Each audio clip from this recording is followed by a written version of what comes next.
Hi guys, welcome to Lishe by Chiri. My name is Chiri.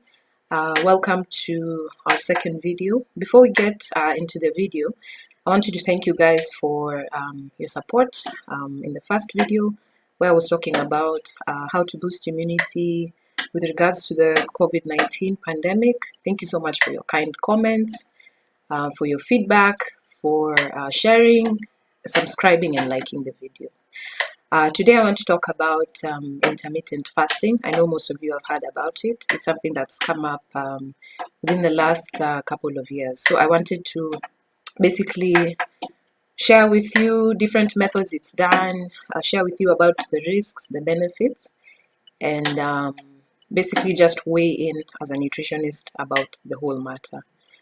If you hear I don't know, pecking sounds, it's just a certain bird that usually likes to come and peck on the window because it's seeing its own reflection. So please just I've tried to chase it away, but it just won't budge. Anyway, let's get into the video. So intermittent fasting is basically the practice of alternating between periods of eating and periods of fasting. So you say for a certain period of time, or rather within a certain period of time you're eating, and within a certain period of time you fast. And when you fast, you can consume water, you can consume other beverages as long as they don't have calories, basically like black tea, black coffee. So some of the methods include the 16-8 method, which I think is one of the most common methods. This is whereby within 8 hours of the day, you eat, and then for 16 hours, you fast. So for example, if you have your first meal at around 8 in the morning, your last meal ideally will be at 4 p.m. So the rest of that time, from 4 p.m. To 8 a.m. the next day, you're not eating. You take water, you take black tea, you take black coffee, and other beverages that don't have calories, basically, which are not a lot, but yeah. So I think that is one of the most common methods. Another method is the 5-2 method, whereby on 2 days of the week, not necessarily consecutive days, you limit your calorie intake to around 500 to 600 calories. 500 calories is like the equivalent of 2 Snicker bars or maybe 2 cups of porridge or so. So these are for 2 days in the week, and then the rest of the other 5 days, basically, you just eat normally.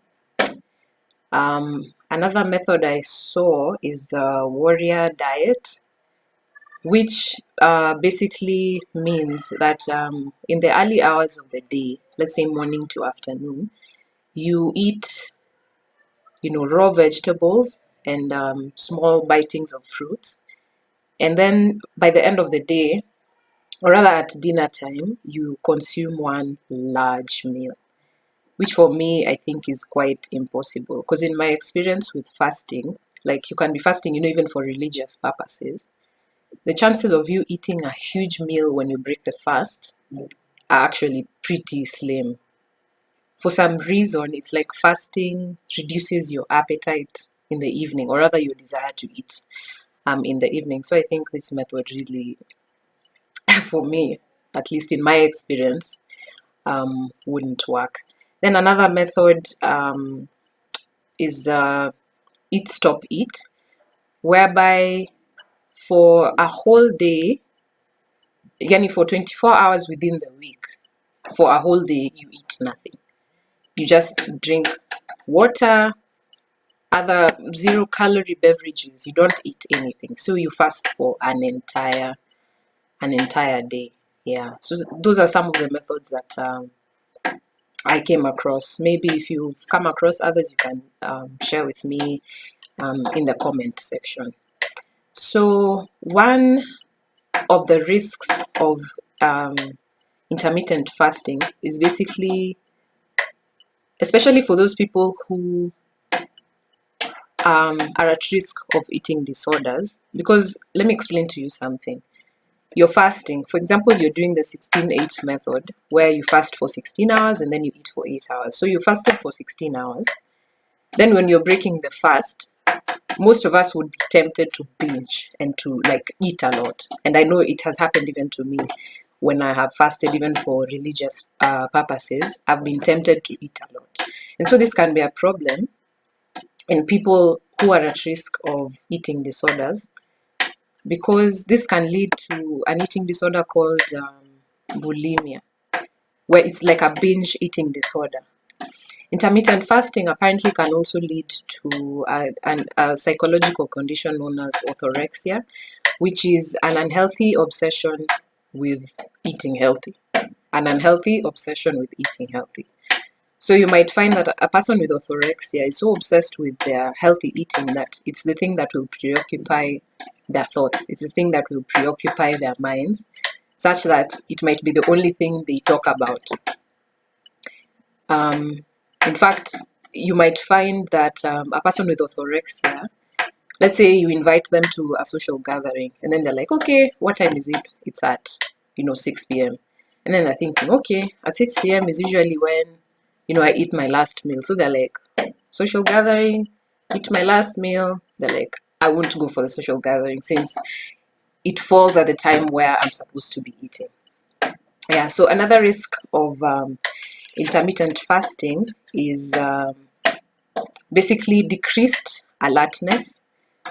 And this is cause of your low energy levels, especially during the periods when you're fasting, because you're not getting energy from your food. And so this can lead to fatigue, dizziness, even irritability among people. And so your level of productivity can actually be affected, can actually go down. Another risk of intermittent fasting is nutrient deficiency, macro or micronutrient deficiency. So macronutrients are, your carbs, your fat, your protein. Micronutrients are usually just the vitamins and minerals.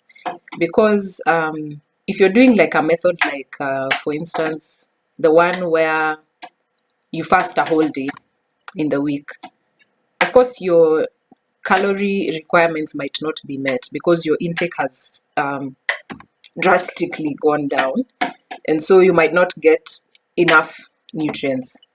And this one should be especially considered in people who have increased nutrient requirements. For example, people who are under 18, basically are children, they're still developing, and their metabolism is quite high. People who are ill, people who are suffering from chronic conditions like cancer, like HIV/AIDS, which require an increased calorie intake. We also have people like pregnant women or lactating women who require increased calorie intake. So it could pose a possible problem for them. Some of the benefits, though, of intermittent fasting include weight loss. So weight loss due to the reduction in calorie intake, energy intake, food intake, and also because of the effect of a hormone called glucagon. So glucagon is a hormone produced in the pancreas, and it's usually produced in cases where glucose levels, or basically blood sugar levels, are low. So when you're fasting, basically your blood sugar levels go down. And so glucagon comes in to basically try and mitigate that situation. So what glucagon does is it tries to produce glucose from non-carbohydrate sources. So for example, you haven't eaten, your fasting, and then glucagon comes in to burn fat from your reserves, from your body reserves, to basically produce glucose in a process called gluconeogenesis. I won't go into that because it's a lot of jargon, but yeah. So basically glucagon facilitates fat burning in order to release energy for your body to function, for your normal body processes to continue. Yeah. So basically weight loss because of calorie reduction and because of the effect of glucagon. So another benefit of intermittent fasting is that it increases insulin sensitivity. And insulin sensitivity is basically the ability of your body to regulate blood sugar. So insulin is another hormone produced in the pancreas, which usually works opposite from opposite to rather glucagon. And this is especially important in people who are pre-diabetic, because there have been some studies to show that intermittent fasting has actually reversed pre-diabetes. And please don't just basically hear what I'm saying. This is pre-diabetes. It's not diabetes. It's pre-diabetes that has been shown to be reversed because of intermittent fasting. Yeah. So basically, it allows your cells to use glucose effectively. So if there's a lot of sugar in your blood, the insulin comes and regulates it, converts it into energy or even stores it as glycogen. And this can prevent illnesses like now type 2 diabetes. Yes. So another benefit is that intermittent fasting lowers blood pressure, but this is probably due to the weight loss as well as the blood sugar regulation. Because I don't know if you're aware of this, but diabetic patients, and I mean, diabetic patients are usually prone to get high blood pressure. So you see, if your sugar is being regulated appropriately and you're in a, or rather you've lost weight, you're in a good weight range, your chances of getting high blood pressure become a bit slim, yeah? And so another benefit of intermittent fasting is that it reduces oxidative stress. I won't go a lot into this, but basically oxidative stress can lead to certain illnesses in your body. For example, type 2 diabetes, high blood pressure, heart disease, and neurodegenerative diseases like Parkinson's and the likes. Yeah. And so those are the benefits of intermittent fasting. So basically what I wanted to share with you as a nutritionist, and I know there's a lot of talk about it. I've seen that there's some research with regards to it. And I know that there are people who are for it, there are people who swear by it. And there are people who perhaps might be a bit skeptical about it. Especially if you find maybe, the studies aren't there or it's something new. So this is my 2 cents. For me, I think the most appropriate method of intermittent fasting would be the 16-8 method, because I've also seen there are some sources which allow for, how do I explain? Like 16-8, so you're eating within 8 hours. There are some sources that have allowed for it to like be stretched from 8 hours to 10 hours. So for example, you eat for 8 to 10 hours and then you fast for 14 to 16 hours. And I think that would be better because within those 8 to 10 hours, you can actually fit in 3 meals. For example, I eat my breakfast at 8, and then maybe at 12, I eat my lunch. Maybe at 2, I eat a fruit or something, and then at 4 or at 6 p.m., I eat my dinner. So that would be more appropriate because there, at least you'll make sure you're getting enough calories and enough nutrients. But then again, something I wanted to mention, intermittent fasting should be carefully considered in the following people. Number one, people with ulcers. Because they need to have food in their stomachs so that the acid has something to work on. Otherwise, the acid will work on your stomach lining or on your ulcer, and that would be painful. So it should be carefully considered among those people. In fact, I think you should talk to your doctor as well as a nutritionist.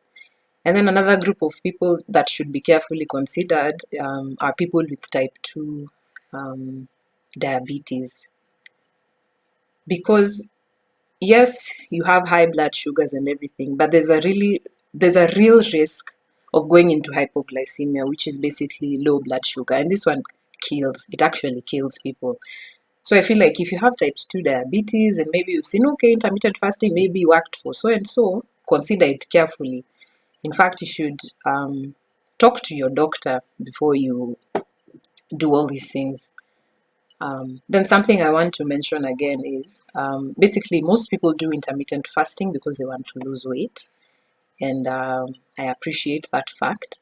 But something about weight loss is that it requires long-term lifestyle changes.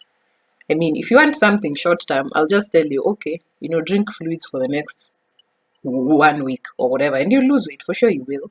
But the moment you start eating normally, the weight will come back. So if you want to lose weight, I tell you to just consider long-term lifestyle changes, and this include exercise as well as adopting healthy food choices.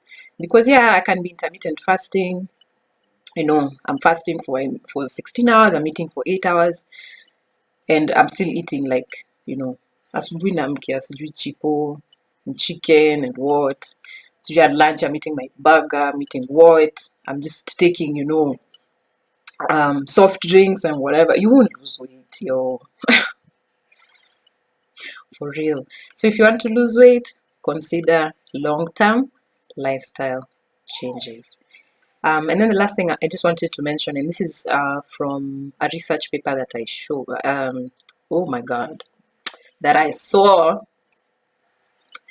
So studies show that benefits, or rather that the effectiveness of intermittent fasting depends on a person's circadian rhythm, which is basically their internal biological clock.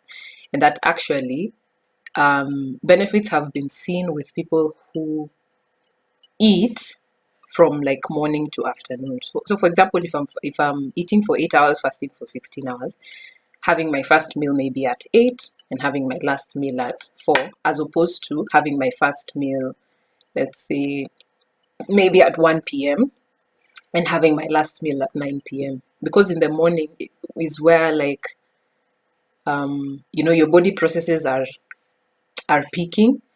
Insulin sensitivity is usually more. So when you eat during those times, the calories you're eating, or rather the foods you're eating, will be worked on in a better way than they would be perhaps if you are eating in the afternoon. And I also saw a research study that sought to compare intermittent fasting between people who were eating in the morning and people who were eating in the afternoon to late evening.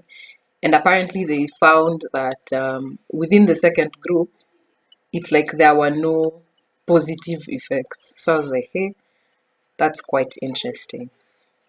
Yeah, anyway, I hope that the video has been educative. I know it might have been a bit long, but this intermittent fasting is really a huge topic.